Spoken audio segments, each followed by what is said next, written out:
Hello, my name is Eren Çeştepen. I am a first year electrical and electronics engineering student at Bilkent University. Today I am going to present my project implementing the classical snake game on FPGA and displaying it on a VGA monitor. The game starts when the user turns on the rightmost switch 0, and presses the center button. The snake is controlled using the directional buttons on the FPGA board.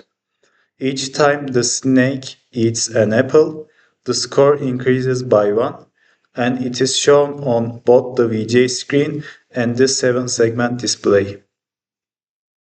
If the snake collides with itself or with the inner boundary, the game ends and the VGA displays game over. Press button center to restart. If the score in that round is higher than the previous best, it becomes the new best score. To restart the game, the user simply presses the center button again. If the user turns off switch 0, the game returns to the main menu and displays turn on switch 0 and press button center. In this case, the best score is also reset to 0. Thank you for listening.